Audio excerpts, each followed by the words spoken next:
Brought you bye independence, कण कण में स्वाद, कण कण में भारत।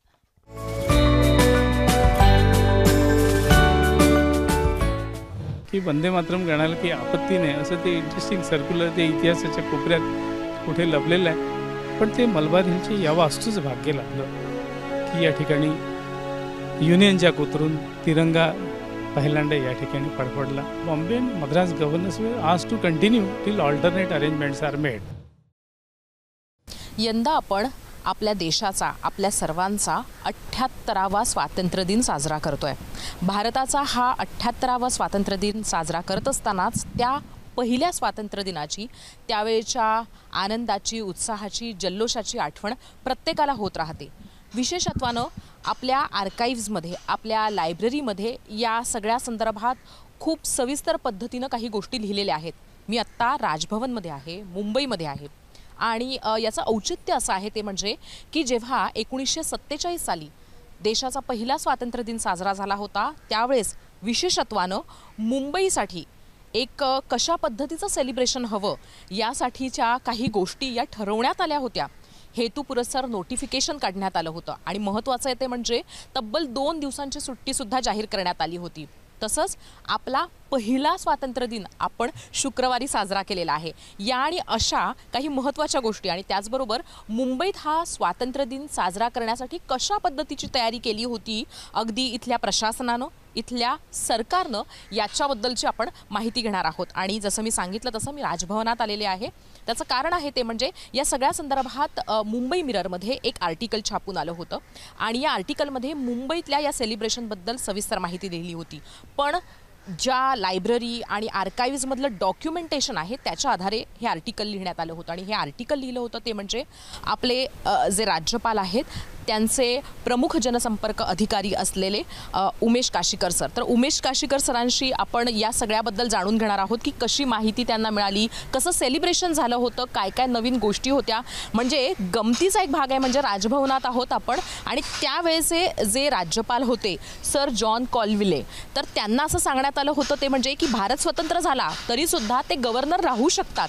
1948 पर्यंत ते गव्हर्नर होते आणि म्हणजे स्वातंत्र्य दिन साजरा होत असताना मुंबईमध्ये गव्हर्नर होते आणि ते ब्रिटिश गव्हर्नर होते। अशा काही महत्त्वाच्या गोष्टी आपण सरांकडनं जाणून घेणार आहोत। सर, सगळ्यात पहिले तर हा प्रश्न आहे ते म्हणजे की मुंबईमध्ये हे सेलिब्रेशन तेव्हा पहिल्या स्वातंत्र्य दिनी झालं होतं, तर त्याच्यासाठी कुठल्या कुठल्या पद्धतीच्या म्हणजे नोटिफिकेशन्स काढले होते, काय सूचना देण्यात आल्या होत्या आणि कशा पद्धतीने हे सेलिब्रेशन होईल असं ठरवण्यात आलं होतं?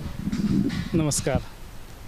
हा विषय तसा फार मोठा आहे, पण चांगली आनंदाची विशेष गोष्ट अशी आहे आपण ज्या राजभवनात उभा आहोत हे राजभवन स्वातंत्र्यपूर्व काळात गव्हर्नमेंट हाऊस होतं। 47 साली स्वातंत्र्य मिळाल्यानंतर या ठिकाणी महत्त्वाची गोष्ट म्हणजे मी तर नेहमी म्हणतो की या जागेने पाहिलेला महत्त्वाचा जो सोहळा काही असेल, 2 सोहळे या जागेने पाहिले जे इतिहासाच्या दृष्टीने खूप महत्त्वाचे। एक म्हणजे राष्ट्रीय ध्वज या ठिकाणी लागणे ही फार मोठी घडामोड या जागेने पाहिले। कारण असं झालं की इथल्या वास्तू स्वातंत्र्यपूर्व काळातल्या होत्या, कारण ही जागा मलबार हिलचं राजभवन हे स्वातंत्र्यपूर्व काळात गव्हर्नमेंट हाऊस होतं आणि शेवटचे साधारण 13 ब्रिटिश गव्हर्नर या ठिकाणी राहिले होते। त्यामुळे हे मोठं सत्ता केंद्र होतं आणि तुम्हाला लक्षात येईल की 1885 ते 1947 1885 साली मलबार हिलच्या या ठिकाणी गव्हर्नमेंट हाऊस स्थलांतरित झालं परळहून। तिथपासून तर शेवटचे 13 ब्रिटिश गव्हर्नर या ठिकाणी राहिले। त्यामुळे हे मोठं सत्ता केंद्र होतं आणि त्यामुळे या जागेवर आपला राष्ट्रीय ध्वज लागणं ही फार मोठी अभिमानाची गोष्ट या वास्तूंनी पाहिल्या मलबार हिलच्या। जेव्हा की मुंबईमध्ये गव्हर्नमेंट हाऊस 4 ठिकाणी वेगवेगळ्या ठिकाणी हलत होते, परळला होते यापूर्वी, त्याच्या आधी फोर्ट भागात 2 होते, पण ते मलबार हिलचे या वास्तूच भाग्य लाभलं की या ठिकाणी युनियन जॅक उतरून तिरंगा पहिल्यांदा या ठिकाणी फडफडला। आता तुम्ही म्हटलं त्याप्रमाणे असं झालं की 15 ऑगस्ट 1947ला स्वातंत्र्य मिळाल्यानंतर दिल्लीमध्ये ट्रीस्ट विथ डेस्टिनी संसदेमध्ये वगैरे मोठं भाषण पंतप्रधानांचं हे झालं। पण मुंबई आणि मद्रास याचा उल्लेख सदाशिव गोरक्षकर यांनी त्यांच्या पुस्तकात केला आहे की Bombay and Madras governors were asked to continue till alternate arrangements are made. त्यामुळे असं झालं की योगायोगाने शेवटची ब्रिटिश गव्हर्नर तुम्ही म्हणाले जॉन कॉल्व्हिल, ते या ठिकाणी गव्हर्नर होतेच होते 15 ऑगस्टला नवी व्यवस्था होईपर्यंत. मग आता असं झालं आहे. दुसरी गोष्ट मजेची की प्रशासनातली बदल इतके तातडीने झाले नव्हते. त्यामुळे चीफ सेक्रेटरी IH टॉन्टन म्हणून ब्रिटिश ICS ऑफिसर आहे, chief secretary economic political department, ते चीफ सेक्रेटरी IH टॉन्टन होते. मग आता असं झालं की जिल्ह्यांमधनं शासनाला जे पत्रव्यवहार व्हायचा चीफ सेक्रेटरींच्या नावाने, त्यात अशा वेगवेगळ्या गोष्टींचे लोकांना जे प्रश्न पडले की आता स्वातंत्र्य दिवस साजरा कसा करायचा, तर हे डॉक्युमेंट बऱ्याच ठिकाणी विखुरले आहे. काही आपल्याला तुम्हाला आपल्या आर्काईव्जमध्ये मिळतील, काही व खास करून वर्तमानपत्र हा तर मोठा पुरावा आहे त्याच्या घडामोडींचा, काही आर्काईव्जमध्ये आहेत. तर ज्या आर्काईव्जमध्ये काही सर्क्युलर सापडले त्याच्याबद्दल काही 2-4 गोष्टी मी तुम्हाला सांगतो. एक तर तुम्ही म्हटलं त्याप्रमाणे 15 आणि 16 ऑगस्ट, 15 ऑगस्ट शुक्रवार आणि 16 ऑगस्ट शनिवार या 2 दिवस केंद्र सरकारने देशभर सार्वजनिक सुट्टी जाहीर केली होती. त्यानंतर दुसरा विषय जो महत्त्वाचा विषय आला होता तो की हा प्रश्न नाशिकचे कलेक्टरनी विचारला होता फॉर्मली की 15 ऑगस्टला राष्ट्रगीत कोणतं म्हटलं पाहिजे. शाळांमध्ये सेलिब्रेशन करायची ऑर्डर पण एक तर IH टॉन्टन यांनी किंवा J चावेज म्हणून दुसरे अधिकारी त्यांच्या सहीने त्या काळातले निघालेले दिसतात आदेश. तर त्यात प्रश्न हे होते की राष्ट्रगीत कोणतं म्हणायचं. एक थोडासा त्यात असा छोटासा विषय जो आपल्या साधारण संभाषणात येत नाही की स्वातंत्र्य झालं असताना त्याच्यात असं की India has become now an independent dominion in the British Commonwealth. म्हणजे काही अंशी किमान फोटोपुरता का असे ना त्यांचा आपला थोडा संबंध होता कॉमनवेल्थ याच्याने. आपण त्यामुळे स्वतंत्र झालो तेव्हा आपण अधिराज्य किंवा डॉमिनियन होतो आणि नंतर 26 जानेवारीला प्रजासत्ताक होतो. त्यामुळे की काय असेल म्हणा नाशिक कलेक्टरना अशी शंका होती की आपण 15 ऑगस्टलासुद्धा गॉड सेव्ह द किंग म्हणायचं किंवा कसे. शासकीयाच्या जशी प्रश्न विचारायची पद्धत आहे की तशी त्यांनी क्वेरी केली होती. मग लगेच ताबडतोब सगळ्यांना लक्षात आलं की अरे बा आपण जरी अधिकारी जरी ब्रिटिश असतील तरी हा देश स्वतंत्र होतो आहे. तर सर्क्युलर जे काढणं ते फार इंटरेस्टिंग आहे. ते पण त्या पहिल्या आठवड्यातच काढलेलं आहे. त्यात असं म्हटलं आहे की God save the king should not be संग ऑर प्लेड ऑन 15 ऑगस्ट. की हे तर अगदी क्लिअर आहे की तुम्ही आता हे राष्ट्रगीत म्हणायचं नाही God save the King. However there will be no objection. हा शब्द मला मोठा इंटरेस्टिंग वाटतो. No objection to singing Vande Mataram if so desired. की वंदे मातरम गाण्याला काही आपत्ती नाही असं ते इंटरेस्टिंग सर्क्युलर ते इतिहासाच्या कोपऱ्यात कुठे लपलेलं आहे. पण ते महत्त्वाचं आहे की आता ज्या गीतासाठी ज्या वंदे मातरमसाठी हजारो स्वातंत्र्य सैनिकांनी लाठ्याकाठ्या झेलल्या त्याच्यावरचा फक्त यांनी आक्षेप काढला होता की आता कारण काय होतं की राष्ट्रगीत काय हे आपलं केंद्र सरकार ठरवणार होतं. संसदेमध्ये त्याचा काही निर्णय तर झाला नव्हता. त्यामुळे त्यांनी अशी दिली की orders regarding new national anthem will be issued in due course. नवं राष्ट्रगीत काय असेल हे तुमचं कालांतराने आम्ही कळवू, पण तुर्तास तरी तुम्ही गॉड सेव्ह द किंग म्हणू नका आणि वंदे मातरम म्हणायला आक्षेप नाही अशा पद्धतीने तो आदेश काढला होता. आणखीन एक खरं तर तुमच्याच आर्टिकलमधला उल्लेख मी वाचला होता. त्याच्यानुसार जुलैमध्ये म्हणजे जुलै 1947ला हे सेलिब्रेशनच्या संदर्भामध्ये म्हणजे आता भारत स्वतंत्र होणार आहे याच्याबद्दलचं एक नोटिफिकेशन आलं होतं आणि त्याच्यानंतर ॲक्च्युअल 9 ऑगस्टला सेलिब्रेशन कसं असावं याच्यासाठी म्हणजे कशा पद्धतीनं हे सेलिब्रेशन होईल याच्याबद्दलची म्हणजे माहिती देण्यात आली होती. म्हणजे आत्ता जसं केलं जातं की अमुक व्यक्ती आल्यानंतर कशा पद्धतीचा प्रोटोकॉल असेल, काय काय केलं जाईल विशिष्ट दिवसांवर किंवा विशेषत्वानं आपण दरवर्षी किंवा मग 1 मे महाराष्ट्र दिन असेल किंवा स्वातंत्र्य दिन असेल तेव्हा ठरवतो काही विशिष्ट कार्यक्रम, तसे त्या दिवशी ठरवण्यात आले होते आणि 9 ऑगस्टला तो संपूर्ण सगळा कार्यक्रम हा जाहीर करण्यात आला होता. त्याच्याबद्दलची थोडीशी माहिती हवी आहे. म्हणजे हे जुने डॉक्युमेंट्स जे आहेत ते खूप इंटरेस्टिंग आहेत आणि हे त्यावेळेचे आहेत. म्हणजे साधारण 78 वर्ष जुने आहेत किंवा ऐतिहासिक दस्तावेज म्हणून ह्याच्याकडे पाहिलं पाहिजे, कारण त्यावेळेस काढलं होतं स्वातंत्र्य कसं आपण सेलिब्रेट करू शकतो याच्यासाठी. तर त्यामुळे ते जाणून घ्यायचं आहे. आणि सर अशा पद्धतीचं म्हणजे ज्यांना इच्छा असेल, अभ्यास करायची असेल किंवा ज्यांना कौतुकाने उत्सुकतेने या गोष्टी चाळायच्या असतील तर त्यांनी कुठे जायला हवं, या गोष्टी मिळवायला हव्यात ते सुद्धा सांगा. अगोदर तर स्वातंत्र्य दिनाच्या त्या गोष्टीबद्दल तुम्ही ज्याचा उल्लेख केला की 9 जुलैला सरकारच्या आदेशाने जे चावेज त्यांनीच for chief secretary government of Bombay program for the celebration of the independence day in Bombay city शहरापुरता कसा होता तो असा काढला होता कार्यक्रम की 14 तारखेला मध्यरात्री prayers flag hoisting and flag lighting at the secretariat सचिवालय तिथे फ्लॅग हॉइस्टिंग हे गव्हर्नमेंट हाऊस होतं. या ठिकाणी कार्यक्रम त्यांनी दुसऱ्या 16ला ठेवला होता. 15 तारखेचे कार्यक्रम ते 9:30 वाजता 15 August presentation of colours to home guards. Colours म्हणजे ते ध्वज वगैरे त्यांचं जे निशाण असते ते होमगार्डला दिलं at the hands of prime minister. Prime minister म्हणजे ते मुंबईचे तेव्हा मुख्यमंत्र्यांनी टायटल प्रीमियर ऑफ बॉम्बे म्हणायचे BG खेर जे होते ना त्यांना. तर त्यांच्या हस्ते ब्रेबॉर्न स्टेडियमला तो कार्यक्रम होता 9:30 वाजता. 10:30 वाजता tree planting ceremony at secretariat. 12:30 वाजता ब्रॉडकास्ट जनतेला उद्देशून संदेश प्राईम मिनिस्टरचा लोकनियुक्त जे होते BG खेर त्यांचा संदेश ऑल इंडिया रेडिओवरनं.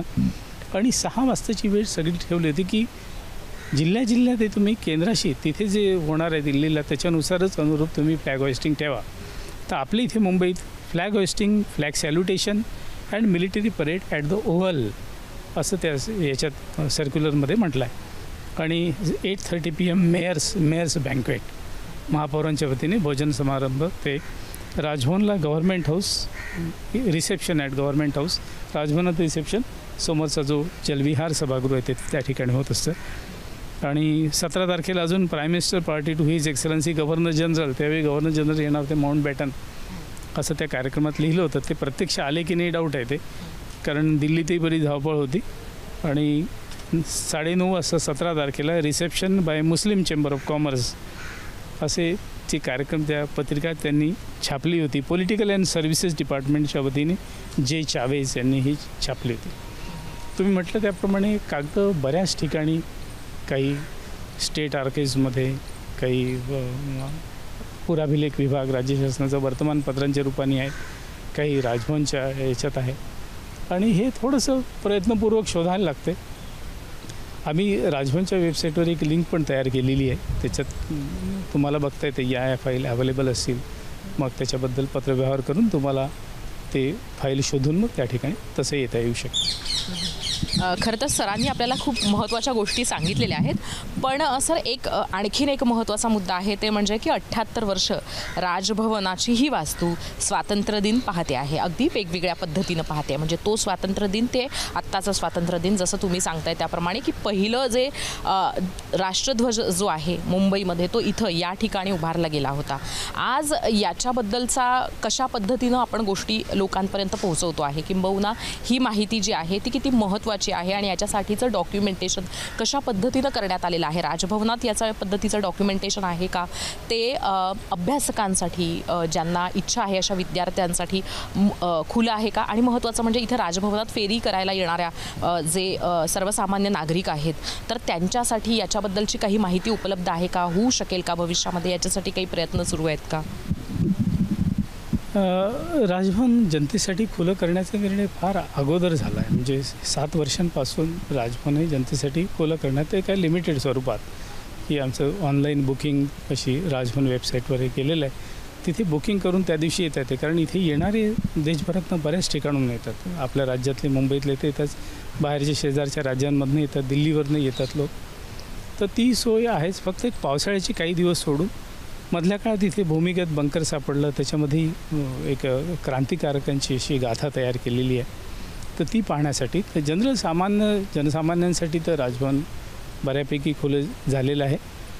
तुम्ही म्हणता जो आर्काईव्हचा प्रश्न आहे तो मात्र काही अभ्यासकांसाठीच आहे कारण ते डॉक्युमेंटेशन जरा हे असल्याच्याने तर जे अभ्यासक आहे त्यांनी पत्रव्यवहार करून त्या फाईल आहेत की नाही विचारणा करून त्याला ॲक्सेस करता येऊ शकतात. सरांच्याच आर्टिकलमधले काही महत्त्वाचे उल्लेख आहेत खरं तर सरांना म्हणजे ते आपण सांगितले पाहिजेत. सरांकडनं त्याच्याबद्दलच्या काही आणखीन डिटेल्स असतील तर ते सुद्धा समजून घेतले पाहिजेत. ते म्हणजे की 9 ऑगस्ट 1947ला कशा पद्धतीनं इथं सेलिब्रेशन होणार मुंबईमध्ये आणि त्याच्याबरोबरच काय काय गोष्टी असतील त्या सेलिब्रेशनमध्ये याच्याबद्दलचा उल्लेख करण्यात आला होता. आणि जसं झेंडा असेल किंवा मग इतर काही सेलिब्रेशनच्या वस्तू असेल त्या कशा वाटल्या जातील याच्याबद्दलची माहिती देण्यात आली होती. आणि आणखीन एक इंटरेस्टिंग गोष्ट आहे ती म्हणजे इथं जसं आपण फटाके उडवतो दिवाळीच्या वेळेस किंवा मग भारत पाकिस्तान मॅचच्या वेळेस किंवा मग इतर जेव्हा आपल्याला आनंद साजरा करायचा असतो तसं त्यावेळेस सुद्धा फटाके उडवले होते आणि ते ट्राय कलरमध्ये होते असं माहिती मला इथे मिळते आहे. तर सर त्याच्याबद्दल थोडंसं सांगता आलं तर की कसं होतं काय होतं त्यावेळेस कुठे हे फटाके म्हणजे आणायचे किंवा असं काही माहिती दिली होती का तुमच्या वाचनात काही आलं होतं का? आहे ना, त्याच्याबद्दल एक असं होतं की मुंबईमध्ये काही ठिकाणच आयडेंटिफाय केले होते. ते होते midnight 14th and 15th August. Military mortar party will fire 60 parachute are from Government House beach. Government House म्हणजे राजभवनला खालच्या बाजूला बीच आहे. म्हणजे आता तो फारसा चांगल्या स्थितीत नाही, पण त्या ठिकाणून 3 रंगाचे 20 रेड फ्लेअर्स, 20 व्हाईट फ्लेअर्स अँड 20 ग्रीन फ्लेअर्स असे या ठिकाणी फ्लेअर म्हणजे असं समजा बारूद त्या रंगाचे उडवायचे असं तो त्या ठिकाणी झाला होता. आपली याच्याप्रमाणेच गिरगाव चौपाटी तुम्हाला दिसेल याच्यामध्ये mortar parties will fire rockets and parachute players as before. Shivaji park हे सगळे ठिकाण दाखवलं आहे. मिलिटरी पार्टी हे सगळी याची पोचवण्याची व्यवस्था करतील अशी माहिती त्याच्यात ती दिलेली आहे. प्रश्न होता खादीची, त्या दिवशी खादीची ध्वज वापरायचं असं सर्क्युलरमध्ये उल्लेख होता आणि ती सूचना मुंबईपुरतच नव्हती, राज्यामध्ये सगळीकडे. तर त्या खद्दर ते म्हणजे हँडस्पन खादीचेच वापरावे झेंडा. आणि जर मुंबईतनं समजा आम्हाला पुरवता आला नाही तर तुम्ही स्थानिक पातळीवर तुम्ही ते जमवा आणि शक्यतो खादीचीच राष्ट्रध्वज फडकवा असं त्या आदेशामध्ये म्हटलं होतं. सर खरं तर हा एक महत्त्वाचा दस्तावेज आहे. तुम्ही अगदी थोडक्या शब्दामध्ये मोजक्या पद्धतीनं छान मांडलेला आहे. पण जाणून घ्यायचं आहे तुम्ही ह्याच्यासाठी किती दिवस किती तास खर्च केलेत आणि कशा पद्धतीनं तुम्हाला ही कल्पना आली की याच्यावर लिहिलं गेलं पाहिजे आणि का असं तुम्हाला वाटलं? काही फाईल ढूंढताना शोधताना हे सापडलं. मग आर्काईव्जमध्ये काही स्टेट आर्काईव्जमध्ये काही गोष्टी मिळाल्या. मग लक्षात आलं की सर्वसाधारणपणे शासकीय आदेश तसे खूप एक्सायटिंग असे नसतात. बरीच भाषा त्याची नीरस असते. पण हे स्वातंत्र्याशी संबंधित आदेश आहे आणि खास करून जेव्हा लक्षात आलं की इश्यू करणारे ब्रिटिश अधिकारी होते. कारण जसं मी नेहमी म्हणतो की 15 ऑगस्ट 1937 सगळे ब्रिटिश लोक काही भारत सोडून गेले नव्हते. एक त्या काळात तुम्हाला पाहायला लक्षात येईल की अशी खूप कटुता पण नव्हती. ज्यांनी आपलं आर्थिक इतके वर्ष राज्य केलं, थोडक्याने 200-300 वर्ष राज्य केलं, तरी पण त्यांच्याप्रती अशी कुठे कटुता दिसत नाही. की ते गेले आहेत बा, त्यांना आता जाताना खूप प्रोटेस्ट चालले आहेत त्यांच्याविरुद्ध, चले जाव. इनफॅक्ट त्यांना जाताना जे काही नॉर्मल इनफॅक्ट गव्हर्नर वगैरे जायचे त्यांना प्रॉपर फेअरवेल व्हायचे. गेटवे ऑफ इंडियातनं समजा तुम्ही जात असेल, गार्ड ऑफ ऑनर वगैरे असे झालेले आहेत त्या काळात. तर अशी त्यावेळी काही अशी कटुता नव्हती. पण ऑर्डर इश्यू करणारे ब्रिटिश अधिकारी असल्याच्याने त्या ऑर्डरमध्ये थोडंसं एक्सायटिंग वाटते की आपलं स्वातंत्र्याने यांच्या सहीचे आदेश येतात. पण त्यांच्याकरता अशी गमतीची गोष्ट घडली की त्यांच्या हातानेच काही आदेश निघायचे होते.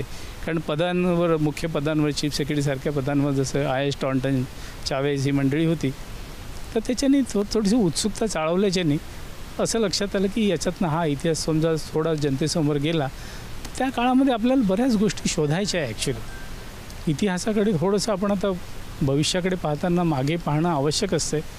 कारण मागे आपण कुठे अडखळलो, कुठे पडलो, इतिहासातनं आपल्याला हेच दिसते की आपल्या चुका कुठे होतात. तर त्यामुळे छान होईल की आपण जर अजून इतिहासात गेलो, 1942 साली काय काय प्रतिक्रिया होती जेव्हा चले जाव आंदोलन जेव्हा इथे झालं, जवळच झालं होतं, तर आपल्याला त्या काळात खूप काही शोधायचं बाकी आहे. ही नवी पिढी याच्यात करेल, बस तेवढंच असं वाटतं की त्यातनं आपण काही शिकू. कारण जुना जसं इंटरेस्टिंग आहे तसा तो भविष्याकरता धडाही असतो इतिहास. तर अशा गोष्टी इतिहासात दिसतात. 15 ऑगस्ट स्वातंत्र्य दिन आपण साजरा करणार आहोत. पण त्याच्या आधी त्यावेळेचा तो पहिला स्वातंत्र्य दिन फार महत्त्वाचा, मोलाचा, अमूल्य असा होता. कारण पहिली गोष्ट आपल्या आयुष्यातली खूप महत्त्वाची असते आणि त्यातही इतक्या काही वर्षांनंतर आपल्याला जे स्वातंत्र्य मिळालं होतं त्या स्वातंत्र्याची ती जी पहाट होती ती महत्त्वाची होती आणि त्याच्याबद्दल मुंबईमध्ये विशेष सेलिब्रेशनची तयारी केली होती. ती कशी होती त्याची गोष्ट आपण ऐकली. मला यातल्या 2 गोष्टी महत्त्वाच्या वाटल्या. एक म्हणजे की वंदे मातरम म्हणण्यावर त्यावेळेसचं जे बंधन होतं ते नव्हतं आणि महत्त्वाचं आहे ते म्हणजे की खादीला ज्या पद्धतीनं ब्रिटिश अधिकाऱ्यांकडनंच झेंड्याच्यासाठी खादीचं म्हणजे खादीचा झेंडा असावा याच्यासाठीची जी मान्यता देण्यात आली होती ती माझ्यासाठी एक अभिमानाची गोष्ट आहे आणि मला खूप छान वाटलं आज काशीकर सरांशी बोलून. Thank you sir. हा एक अमूल्य ठेवा. इतके तास तुम्ही घालून ज्या पद्धतीनं अगदी थोडक्या मोजक्या शब्दामध्ये आम्हाला सांगितलात आणि त्याही ऐतिहासिक वास्तूत राहून तो आपण ऐकलेला आहे, ही एक महत्त्वाची गोष्ट आहे. असेच महत्त्वाचे इंटरेस्टिंग व्हिडिओ आणि इंटरव्ह्यूज पाहण्यासाठी मुंबई तकला नक्की सबस्क्राईब करा. तसंच mumbaitak.in या आपल्या वेबसाईटवर अशाच महत्त्वाच्या बातम्या तुम्हाला वाचता येणार आहेत. हा व्हिडिओ पाहिलात त्यासाठी धन्यवाद.